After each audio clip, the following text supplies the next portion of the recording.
Representative Crockett, if you would like to come forward, we would be glad to hear your testimony at this time.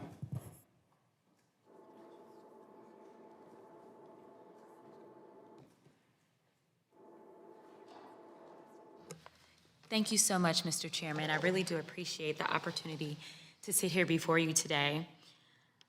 I want to say, first of all, that I am grateful for all of our service women and men and what they've done for our country. When these individuals complete their service, there are certain things that they should not have to worry about, two of which are critical when transitioning back to society: healthcare and housing. I know Veterans Affairs works hard to provide our service women and men the help they deserve. As the representative for Texas' 30th Congressional District, I represent the Dallas VA Medical Center, an institution that not only treats Dallas veterans, but veterans across the state of Texas and veterans living in surrounding states. I've had the privilege to visit the Dallas VA Center, and I know that the care it provides is second to none. I'm extremely proud of the work that they do to help our veterans. As we all know too well, veterans come back with scars of war. Some of these scars, of course, are invisible, but they demand the same level of medical attention that any physical injury would require. Unfortunately, about a quarter of our veteran population today resides in rural areas. In addition to the inconvenience of driving longer distances to access medical care compared to the rest of their veteran counterparts, rural facilities treating veterans may not have the complete set of resources or care that other more urban settings may provide. That is particularly true when it comes to mental health services. While the VA has provided telehealth services for veterans prior to the pandemic, it appears that the availability of mental health resources via telehealth vary by location and provider. Given that veterans are almost twice as likely to die by suicide than non-veterans, we must make sure that they have access to this particular service. This is especially important for our homeless veterans, who are at an even higher risk. Despite difficulties in accurately accounting for how many persons live without permanent shelter, we are fortunate enough to have a rough underestimate thanks to thousands of volunteers who go out on a single night every other year to perform a point-in-time count. According to the 2022 point-in-time count, over 33,000 veterans are homeless in this country.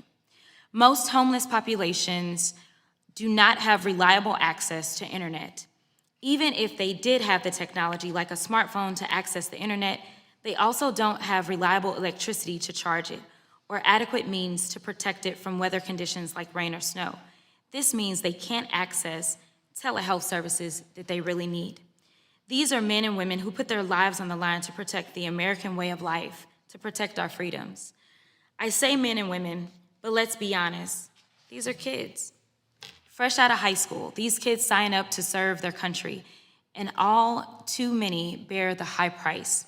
I personally believe that all people ought to have a right to permanent shelter. However, I think everyone can agree that if anyone deserves a place to call home, it's our returning veterans. Not only is this unfathomable indignity we are allowing them to endure, but it puts their lives at risk. It should come as no surprise that when you don't know where you're going to lay your head at night, when you don't know when or where you'll have your next shower or next meal, it's harder to get a job. If you remember nothing else today, what I want everyone in this committee room to know is what I want every American to know, is the physical and mental toll that the lack of permanent housing has on our veterans. Homeless veterans were almost twice as likely to die than housed veterans. This committee has to do more. In the cities experiencing acute lack of housing, where so many of our homeless vets live, we do not have to sit idly by. Many of these cities have a VA clinic that are under our jurisdiction. Over the last few years, many individual clinics have gone above and beyond to try to house every veteran they can. We must follow this lead. As an easy start, we could have the VA staff work as service coordinators and advocates for veterans to take advantage of the existing resources. This, of course, means ensuring the VA has sufficient discretionary funding to achieve these goals. Or we could fully lean in and have the VA building housing for veterans with wraparound services to secure employment, treat addiction, and more. The point is, we must do something. This nation owes a debt to our returning service members. This committee is responsible for every veteran struggling with mental health and a lack of permanent housing. I look forward to working with my colleagues to ensure that all veterans have access to care that they need and the comfort of a place called home. It's the least that we must do. Thank you so much.